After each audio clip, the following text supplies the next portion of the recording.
Welcome back to Skyline Stroll. Today we're out on an evening stroll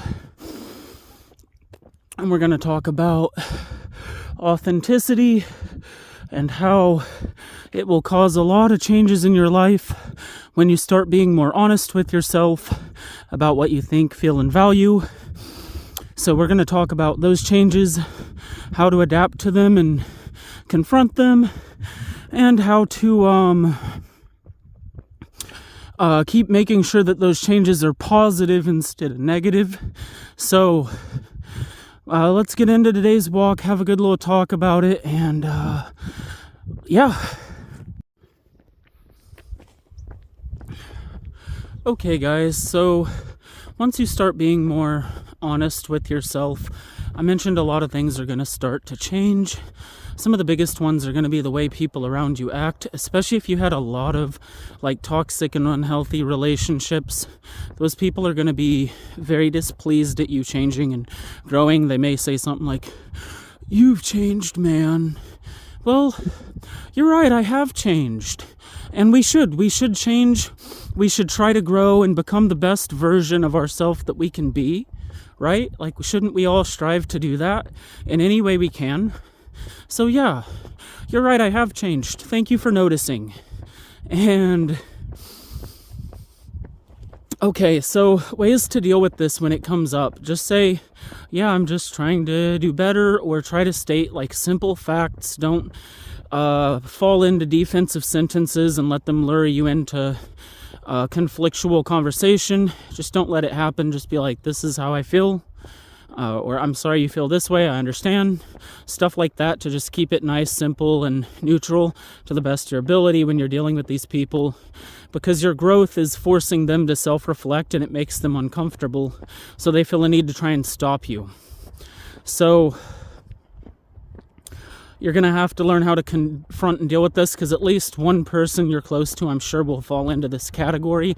I'm sure if you're talking about this right now and you're at this stage in development, then perhaps someone's in your head right now even, and you're like, yeah, this person. So learn how to handle them more gently, but without letting them just go on the offense too. So that's one thing.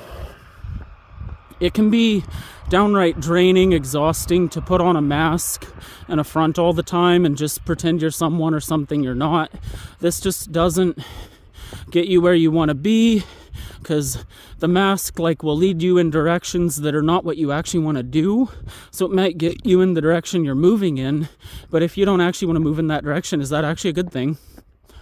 I guess that's situationally up to you. But to me, I think you should try and focus on becoming more truthful with yourself, discovering your own values.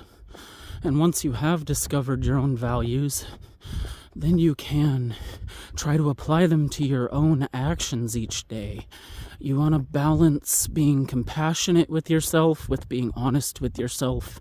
It is authentic to not be okay with yourself. That is a natural state of being. So don't fret if you're just like, oh, I don't like this about myself. I can't own that.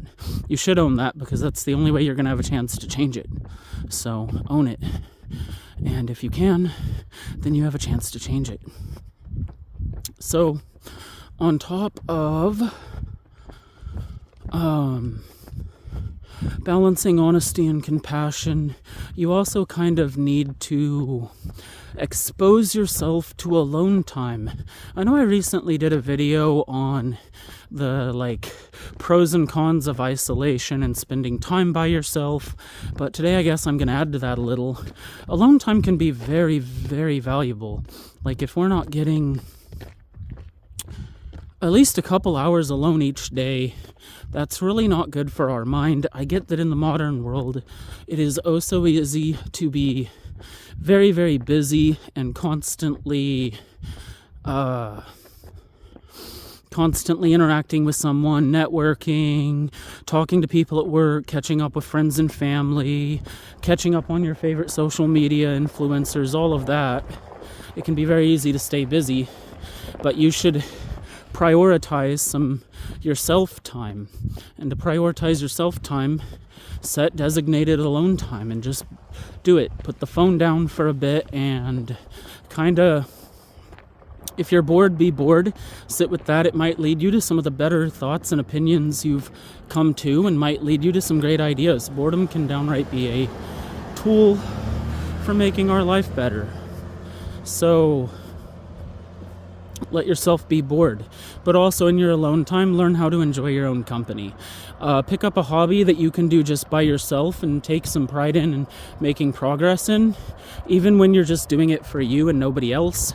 You don't need to always seek validation from others either. Our validation should be one of our biggest priorities. So likewise, we should prioritize some alone time so we can work on earning our own validation. So find a hobby you can do by yourself. It can be something that can be done with others too, but make sure it's something you can do by yourself and inner work it into your life and make it matter. Purpose will give you energy. Just adding purpose to your life will give you energy. It doesn't actually matter what that purpose is. If you enjoy something and care about it and feel passionate about it, that's all that it should take to convince you that you need to put a little bit of time and energy into it. Because if you keep finding that you care about, don't say, I'll get to it, I'll think about it, I'm not cut out for it. Just try it.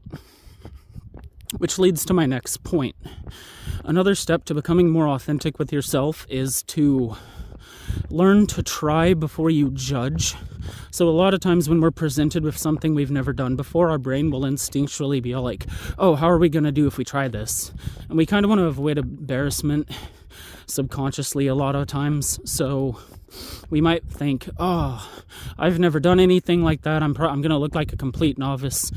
Well, yeah, you're going to look like a complete novice. It's your first time doing it. Own that. That'll be a chance to be honest and humble with yourself, because you will be owning the fact that you're newer and experienced at something, which is just honest, even if it's unpleasant. So it lets you practice that balancing compassion with honesty thing we talked about. And it will also let you learn to try before you judge yourself. And the more we try, the better we're going to get at just doing things in general, and at like our first attempts even. We're going to get better at making a first attempt because we're going to build more confidence in our first attempt. The more confidence we can build in our ability and in ourselves, the more we're going to have the ability to find the true self down in that murk we call a mind. So wow, it is a pretty sunset tonight. I chose a good night to record a little later in the day, not regretting my choices at all. But so back to the authentic self. The authentic self, almost, it seems like when you start doing it, it seems like life kind of kicks you. You're like, oh God, everything's seemingly kicking me for coming out of my box. That is a natural part of the cycle. And it's kind of, in a way, growing pains. In a weird way, it is a form of growing pains. And in another way, it's just the world reacting to us and some of the adaptations that change. Not every change we make will be good or bad. In fact, most changes we make will have a mix of good and bad. So it isn't about looking for better or worse things in your life. It's more about looking for what you actually believe in and care about, because that's where you're going to find your authentic self, is where that thing just motivates you to get out of bed, where you feel like you're actually making a difference in the world or something you actually care about. That is where you will find the most authentic self. So try looking there. Guys, I think we might wrap this one up here. I'm starting to lose some sunlight. It was a pretty walk, but my sunlight's going away. So thank you for tuning in.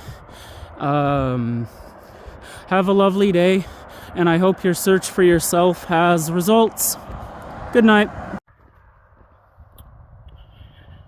Guess I had a few more thoughts I wanted to add to today's topic. When you first start being honest with yourself and with others more and more, it's going to be downright daunting and intimidating to do. So embrace that feeling of like uncomfort, fear. It's natural, it's normal, it's part of the process. Like I said, you can authentically not be okay with yourself or with the situation that you've put yourself in. So let yourself feel through those things. Just don't get too caught up in those feelings. And just the more you practice honesty, the better you're going to get at it. And the more you allow yourself to actually feel what you're feeling, the better you're going to feel each and every day. So, and also it builds up a certain confidence. Once you get good at it, it kind of helps with that confidence thing we were talking about. Like, you kind of build up a little bit more emotional strength and willingness to say what's actually on your mind as an instinct, not as something you don't want to do out of fear. So don't let fear paralyze you when you start making some of these changes in your life. All right, guys, have a good night, and I hope that my content is getting a little better with each video. Let me know if you're actually liking it and if I'm getting a little better at being on camera and filming. See you guys in the next one. Have a lovely night. For real this time.